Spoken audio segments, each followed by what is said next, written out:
은혜로 시작하는 귀한 한 날입니다. 우리 함께 묵도하시면서 예배 시작하겠습니다. 묵도하시겠습니다.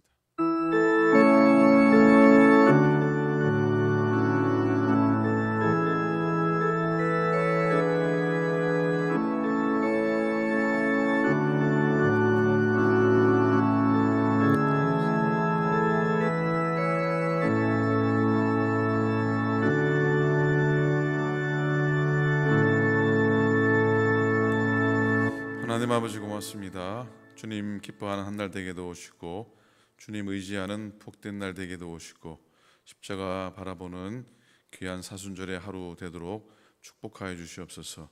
하나님 사랑하며 교회를 아끼는 마음으로 주의 성전을 찾은 당신의 종들의 발걸음을 기억하시고 오늘도 선포되는 말씀 가운데 하나님의 소망과 위로와 도전과 결단이 있게 하여 주시옵소서.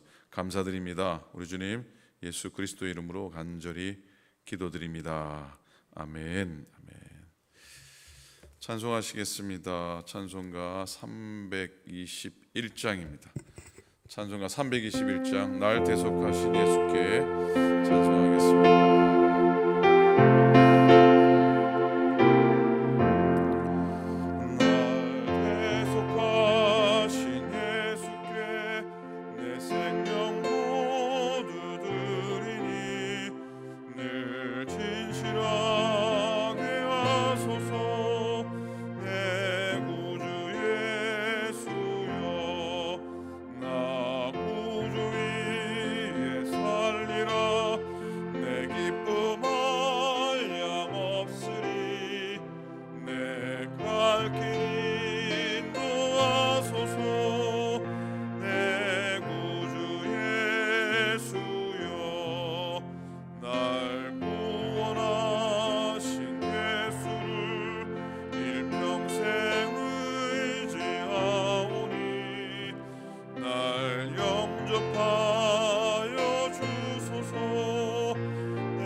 십자가에 달리사 날 자유하게 했으니 내 몸과 마음을 주 위에 다쓰게 하소서. 나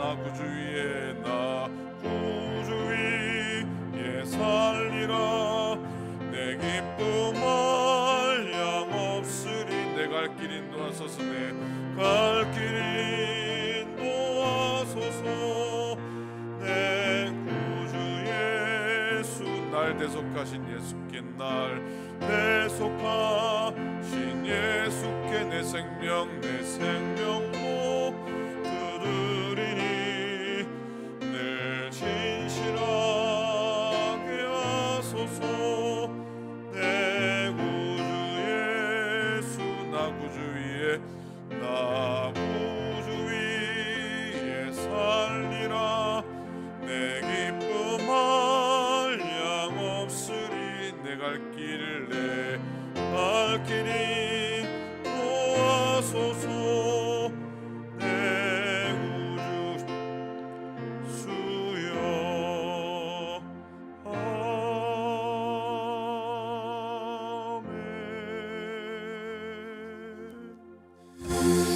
아멘. 하나님의 말씀 보시겠습니다. 오늘은 출애굽기 29장입니다. 구약성경 출애굽기 29장 4절로부터 9절의 말씀입니다. 페이지 125페이지 구약성경 125페이지 출애굽기 29장 4절부터 9절의 말씀입니다. 한 절씩 교독으로 말씀을 보시겠습니다. 출애굽기 29장 4절부터 9절입니다. 너는 아론과 그의 아들들을 회막문으로 데려다가 물로 씻기고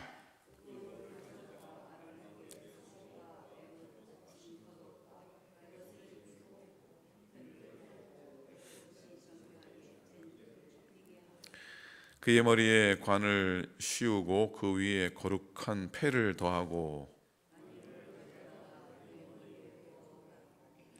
그의 아들들을 데려다가 그들에게 속옷을 입히고 아론과 그의 아들들에게 띠띠우며 관을 씌워 그들에게 제사장의 직분을 맡겨 영원한 규례가 되게 하라. 너는 이같이 아론과 그의 아들들에게 위임하여 거룩하게 행할지니라. 아멘. 아멘. 지난 한 주간도 은혜 안에 평안하시고 건강하셨습니까? 예, 우리 장정현 권사님 오랜만에 얼마나 눈이 이쁘게 나왔을까. 건강하게 오셔서 감사합니다. 잭 루이스 위해서 계속 기도해 주시고 병원에 하루 이틀 계실 줄 알았더니 아직까지 병원에 계십니다. 괜찮으시겠지만 자꾸 이렇게 설사를 하니까 하이드레이션이 되나 이렇게 탈수 증상이 와서 퇴원을 안 시켜준다고 합니다. 계속 기도해 주시기 바랍니다. 좀 줄여야 되겠어요. 그리고 조영근 권사님 역시 척추가 상했는데 회복이 잘 안 되셔서 여전히 꼼짝 못 하시는 것 같습니다. 허리 디스크는 아닌데 허리를 좀 장로님 생전에 간호하신다고 무리를 해서 여전히 오래 지났는데도 회복이 안 되셔서 어려운 가운데 계시는 것 같습니다. 기도해 주시기 바라고. 최정현 권사님도 설사를 이렇게 계속 하셔서 좀 어려움 중에 계신 것 같아서 여러분들 기도해 주시기를 부탁을 드립니다. 지난 토요일은 출애굽기 14장 말씀 묵상했습니다. 14장은 애굽을 떠나는 이스라엘입니다. 그 가운데 홍해 사건이 있죠. 그리고 지난 주일은 출애굽기 19장의 말씀을 묵상했습니다. 이 19장은 이스라엘 백성이 시내산에 당도하는 내용입니다. 물론 지난 주일은 시내산까지 하나님이 이스라엘 어떻게 인도하셨는지 또 광야 이스라엘이 어떤 하나님의 인도하심을 경험했는지 묵상했는데 19장은 시내산의 당도에서 진짜 본격적인 광야 생활을 준비하는 그런 장입니다. 14장과 19장은 출애굽기의 어떤 전환이 되는 장이라 볼 수 있습니다. 자, 시내산에서 이스라엘의 백성, 그 시내산의 백성에게 하나님께서 허락하신 것이 두 개가 있습니다. 뭐겠습니까? 하나는 율법이고 하나는 성막입니다. 이 율법과 성막은 어떤 의미가 있냐면 모두가 다 하나님께서 자기 백성 가운데 함께 하시겠다고 하는 징표입니다. 자, 율법과 성막은 어떤 의미가 있다고요? 광야 이스라엘 백성 가운데 내가 너희와 함께 하겠다고 하는 수단이고 도구라고 하는 겁니다. 표징인 것이죠. 율법이라는 말씀 가운데 하나님이 함께 계시겠다. 우리는 말씀 가운데 함께 하심을 믿죠. 아멘입니까? 성막 가운데 하나님이 거하시겠다고 하시는 그 선포를 하시는 겁니다. 그래서 오늘도 우리는 말씀으로 임하시는 주님 고백합니다. 그리고 교회의 머리 대신 주님이라고 고백하는 것이죠. 질문을 하나 드립니다. 여러분, 광야 이스라엘 60만 백성 그리고 그들에게 딸린 가족들이 40년 동안 광야에서 어떻게 하나 되어서 버티었을까 하는 질문입니다. 무엇을 먹고 무엇을 마시느냐의 문제가 아니고요. 어떻게 그 많은 수많은 백성들이 사방에 흩어지지 않고 하나로 뭉쳐 그 광야길을 걸어갔을까 하는 겁니다. 약속의 땅에 대한 약속, 희망, 소망 때문이었을까요? 희망과 소망 중요하지만 희망과 소망이 삶의 활력소는 될지 모르겠지만은 백성을 하나로 뭉치게 하는 원동력은 아니었을 겁니다. 그러면 그들이 율법을 가졌기 때문이었을까요? 율법으로 다스린 모세조차도 원망의 대상이 되었고, 그리고 약속의 땅에 결국 들어가지 못했습니다. 무엇이 이스라엘 백성들을 하나로 뭉치게 했을까? 어떤 행정력, 아니면 율법의 구속이었을까? 아니라고 생각합니다. 그건 신앙의 일치고 믿음의 순종이고 종교적인 일체였을 겁니다. 자, 그 종교적인 또 신앙적인 리더는 제사장이었습니다. 제사장은 권력자가 아니었습니다. 제사장은 어떤 행정권도 있지 않았습니다. 다만 백성들의 신앙적인 요청에 따라 제사를 드리는 일만을 감당했습니다. 그런데 이 제사장의 임무와 제사장의 역할이 모든 백성들을 하나로 뭉치게 하는 원동력이 된 겁니다. 제사장은 하나님께 속한 사람입니다. 하나님이 당신의 기쁘신 뜻대로 택한 사람을 불러 세운 사람이 제사장이었습니다. 제사장이 되어야 할 사람이 제사장이 되기를 거부하는 것은 하나님을 거역하는 죄가 되었습니다. 반면에 제사장이 아닌 사람이 제사장이 되려고 하면은 죽임을 당했습니다. 사울은 왕인데 제사를 지냈다가 하나님으로부터 버림을 받았습니다. 그리고 우시야 왕은 결국 문둥병에 걸리고 맙니다. 제사장은 하나님을 대면하고 하나님을 대변하는 사람입니다. 하나님의 뜻을 사람에게 전달하고 사람의 소원을 하나님께 중보하는 사람입니다. 백성이 범죄했을 때 밤잠을 자지 못하고 백성이 죄의 용서를 받았을 때 기쁨을 감추지 못하는 사람입니다. 따라서 제사장은 성결해야 합니다. 제사장이 성결하지 못하면 하나님을 대면하지도 대변할 수도 없습니다. 백성의 죄를 대속하기 위해 대신 구할 수가 없습니다. 제사장의 손이 더러우면 죄인의 손을 잡아줄 수가 없습니다. 그래서 제사장은 제사를 지낼 때마다 자신을 위한 속죄의 제사를 가장 먼저 드린 겁니다. 제사장의 직분은 이렇게 요긴합니다. 제사장이 살아야 백성이 살고 제사장이 깨끗해야 백성이 속죄함을 받을 수 있었습니다. 제사장의 직분이 이렇게 요긴했기 때문에 제사장을 세우는 임직식도 엄숙하게 거행했습니다. 모세는 하나님으로부터 율법을 받은 사람이고 백성들을 선두에서 지휘한 사람입니다.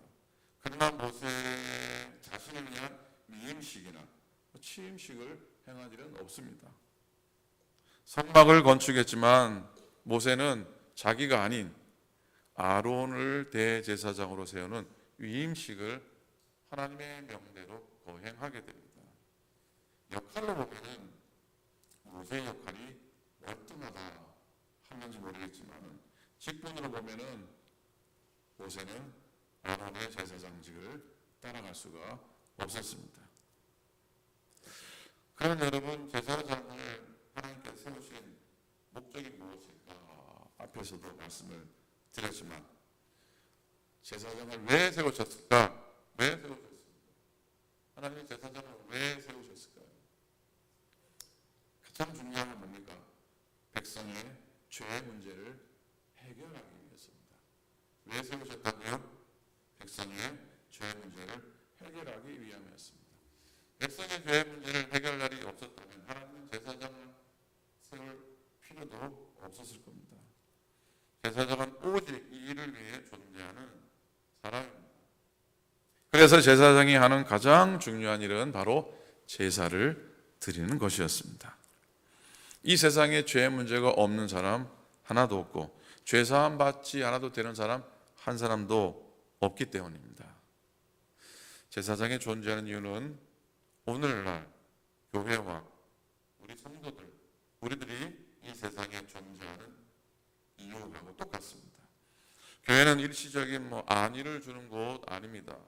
교회는 하나님 앞에서 우리의 죄가 용서함 받고 하나님과의 관계가 새로워지도록 하는 거룩한 일을 위임받은 곳입니다. 교회가 끊임없이 죄를 지적하고 거론하는 건 교인들을 단지 정죄하는 것이 아닙니다. 사람들을 부끄럽게 하려고 하는 건 더더욱이 아닙니다. 죄인과 하나님을 화해시키려는 겁니다. 죄인을 구원하려는 것인 줄로 믿습니다. 죄의 문제에 대한 해결은 성경 공부한다고 되는 것도 아닙니다. 어떤 종교적인 행위를 해서 얻는 것도 아닙니다.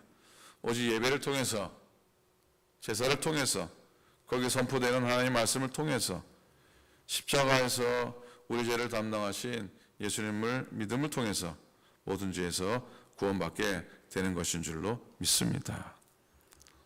둘째로 제사장이 감당하는 모든 임무는 두말할 필요 없이 제사를 통해서 실현이 됩니다. 제사는 가장 중요했던 겁니다. 하나님은 제사장을 세우면서 세 가지 제사를 드리라고 했습니다. 시내산에서 하나님 율법을 허락하고 그리고 성막을 이렇게 지으라고 허락한 직후에 제사장은 이렇게 세우라고 말씀을 하셨습니다.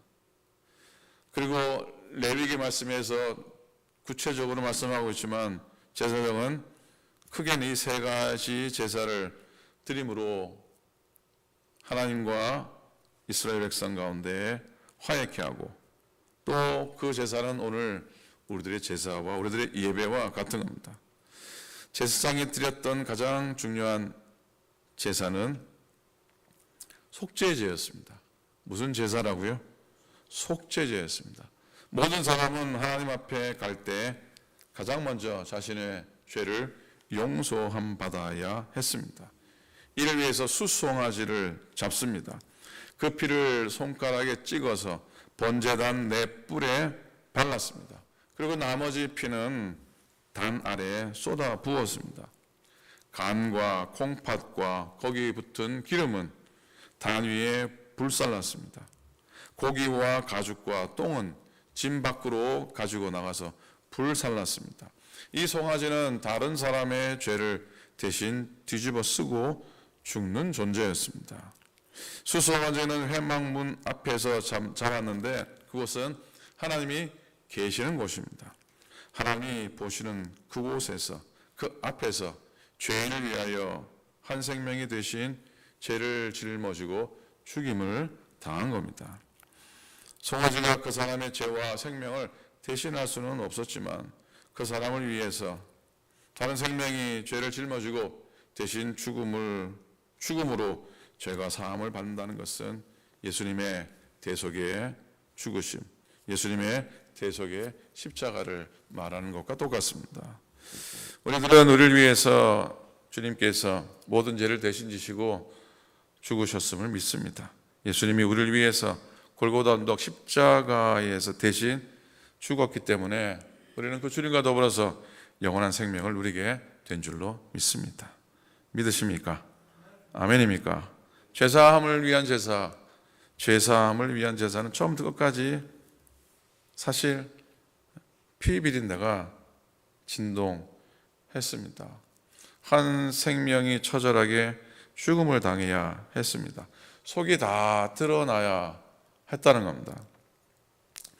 그런 과정을 통하지 않고는 절대로 사람의 죄는 씻음받을 수가 없었습니다. 그래서 예배는 마치 수술과 같다고 합니다. 의사가 환자의 살을 찢는다고, 의사가 환자의 피를 쏟게 한다고 의사들어 당신은 참 잔인합니다라고 할 수 있겠습니까? 의사가 그렇게 하지 않으면 속에 있는 무서운 질병들, 또 속에 있는 필요 없는 것들을 제거할 수가 없지 않겠습니까? 그래서 예배는 예수님의 십자가의 재현이라 할 수 있습니다. 사람의 심령과 골수를 찔러 쪼개는 사건이 일어나야 됩니다. 예수님의 피로 온몸을 씻어내지 않으면 그 누구도 죄에서 구원받을 수가 없을 겁니다. 그리고 제사장이 드려야 될 두 번째 제사는 번제였습니다. 하나님께 향기로운 냄새로 드리는 제사죠. 순양을 잡습니다. 각을 뜹니다. 그 전체를 제단 위에 불사르는 겁니다. 이건 예수님을 통한 속죄가 우리의 죄를 남김없이 다 태워 없애준다는 것을 선포합니다. 온전한 죄의 소멸로 하나도 남기지 않겠다고 하는 하나님의 의지입니다. 하나님은 우리의 죄를 그렇게 말끔히 용서해 주시는 것을 가장 기뻐하십니다. 하나님은 우리의 죄가 깨끗하게 도말되는 것을 가장 기뻐하시는 줄로 믿습니다. 내가 무엇을 드리고 내가 무엇을 바치고 내가 무슨 일을 하는 것이 하나님의 기쁨이 아니라 우리의 죄가 깨끗하게 용서함 받는 것을 하나님이 가장 기뻐하십니다. 그래서 짐승을 태워내는 향기가 뭐가 그리 향기롭겠습니까? 그럼에도 불구하고 그 향기가 향기롭다, 그렇게 표현하는 것이죠. 마찬가지로 누구든지 예수님 안에 있으면 우리는 여전히 부족하지만 그런 믿음의 향기를, 믿음의 향내를 바라게 될 줄로 믿습니다. 하나님 앞에 한번 고백하고 회개한 자는 그냥 잊어버리고 결코 거기에 사로잡혀 괴로워할 것이 아닙니다. 반면에 과거의 죄를 들춰내서 누구를 공격해서도 안 될 겁니다. 우리는 다 용서받은 죄인입니다. 우리는 다 용서받은 죄인인 것을 서로 인정하고 축복해야 할 줄로 믿습니다. 세 번째 제사는 화목제죠. 첫 번째 제사는 뭐였습니까? 속죄제고, 두 번째는 번제고, 셋째는 바로 화목제입니다. 속죄의 제사를 드린 사람은 하나님과 화목되고 이웃들과 화목해야 된다는 제사입니다. 화목제는 십자가의 정신을 가장 우리의 삶에서 구체적으로 보여주는 행위요 제사인 것이죠. 십자가는 모든 담을 헐어 버리셨습니다. 하나 될 수 없는 사람들이 하나 되게 하셨습니다. 죄는 관계를 단절시키지만 속죄는 그 관계를 다시 회복시켜 주십니다. 그래서 제사 일부는 하나님께 바치고 그 일부는 제사장에게 돌리고 그 나머지는 이웃을 불러다가 먹고 나누면서 화목을 이루었던 것이죠. 주일마다 식사를 하는 이유를 굳이 비유한다면 화목제와 같은 겁니다. 밥 한 끼 먹는 것이 아니고요, 주일 후의 예찬은 어찌 보면 우리의 또 다른 예배고 또 다른 제사라는 사실입니다. 여러분들, 우리들은 세상에서 하나님의 제사장으로 세움받은 사람들입니다. 하나님과 세상을 화목해 하고 단절된 관계도 회복시키는 거룩한 사명을 받은 사람들입니다. 이것을 위해서 예수님 십자가의 대속의 제물이 되어 죽임을 당하셨다는 것을 우리가 잊지 않았으면 좋겠습니다.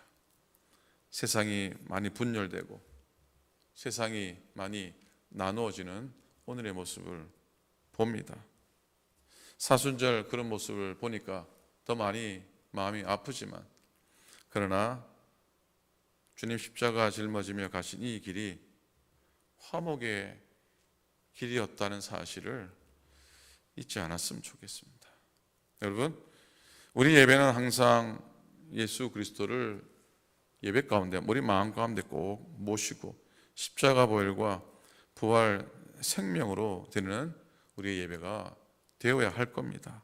예배 가운데 항상 주님의 보혈의 은혜가 넘쳐서 마르지 않기를 소원하기 바랍니다. 내 심령과 흘러 넘쳐서 내 심령과 내 가정과 내 교회와 이 땅 가운데 풍성이 넘쳐 흘러 적시기를 소망해야 할 겁니다. 우리는 모두 하나님의 거룩한 제사장들입니다. 광야 같은 인생길에서 드려지는 모든 예배, 이 모든 예배 가운데 속죄함을 얻고 정결함을 얻고 세상 속에서 삶이 예배가 되는 그런 복된 성도들, 복된 믿음의 여정들을 이제부터라도 다시 살아갈 수 있는 우리 모두가 또 여러분 되시기를 우리 주님의 이름으로 간절히 축원을 드립니다. 아멘. 아멘. 기도하겠습니다. 내일 찬양대 헌신 예배입니다. 특별히 바라과에서 이희수 선교사님 오십니다. 여러 일로 LA 방문하시게 되셨다 연락받아서 다녀갔으면 좋겠다는 마음에 찬양대 헌신 예배 초청을 했습니다. 사실 작년 연말에 이희수 선교사님이 큰일을 당하셨어요. 목쪽에 고름이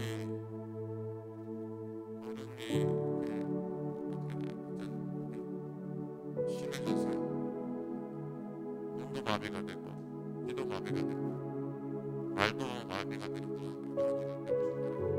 다행히 회복시켜 주셨어요. 많이 좋아하셨다는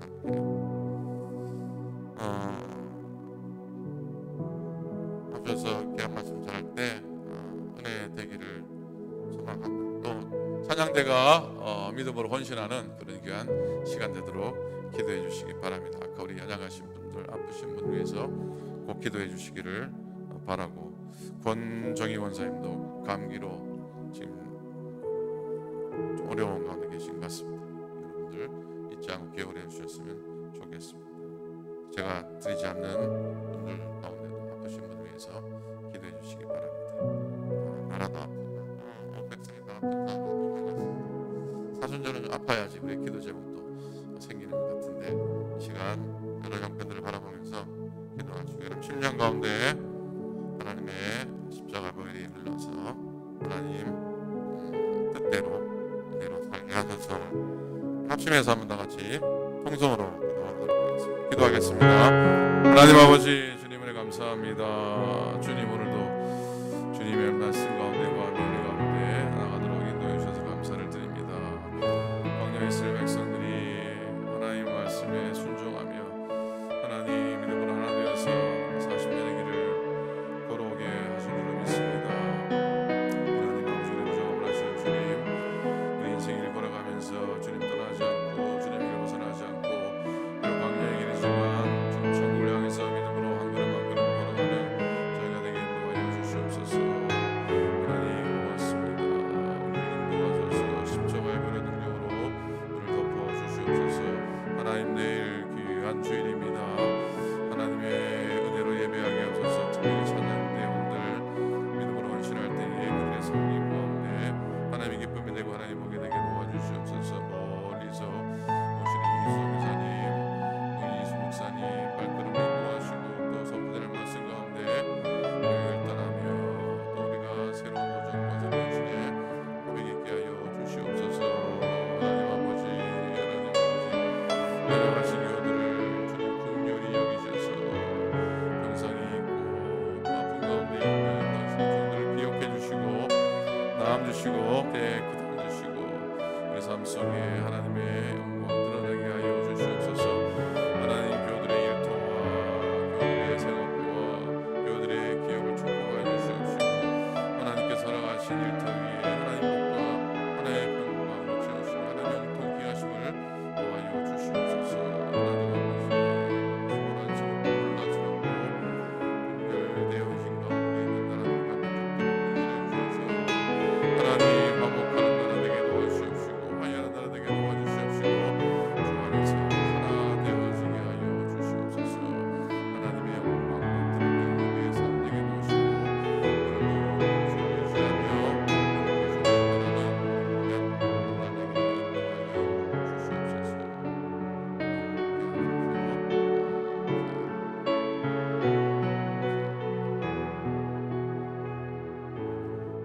하나님 아버지, 오늘도 이 아침을 구별하여 지키는 당신의 종들을 복되게 하여 주시옵소서. 내가 선 곳에서 주님 바라며, 내가 엎드린 곳에서 주님의 음성을 들으며, 내가 섬기는 그 자리에서 하나님의 영광 보게 하여 주시옵소서. 하나님, 내 복된 주일입니다. 찬양대에 복된 마음의 헌신과 삶의 헌신이, 사역의 헌신이 있게 하여 주시옵소서. 멀리서 오셔서 말씀 전하시는 목사님, 호응하는 여정도 인도하시고 그 입술의 말씀에 권능을 더하시며 종의 성김과 선교의 사역에 복을 더하여 주시옵소서. 육신의 약함 때문에 병상에 또 아픔 중에 있는 교우들을 주님이 친히 찾아가 주시고 안수해 주셔서 마음과 회복의 은혜를 더하여 주시옵소서. 우리 육신은 아플 뿐 아니라 나라가 아프고 민족들이 아픕니다. 하나님께서 그것에 역사하여 주셔서 하나님의 방해와 하나님의 화목의 능력을, 권능을 그것에 더하여 주시옵소서. 오늘도 예배하며 시작을 한 날, 주님의 날을 온전히 준비하는 하루 되게 도우시고 주님 사순절의 16번째 은혜의 하루가 되게 인도하여 주시옵소서. 십자가 보혈로 우리를 덮어 주시옵소서. 이제는 우리 주님 예수 그리스도의 은혜와 하나님 아버지의 극진하신 사랑하심과 성령님의 감동 감화하심이 제사장으로 부름받아 믿음으로 사는 당신의 모든 종들 머리머리 위에 이제로부터 영원토록 함께 하시기를 간절히 축원하옵나이다. 아멘.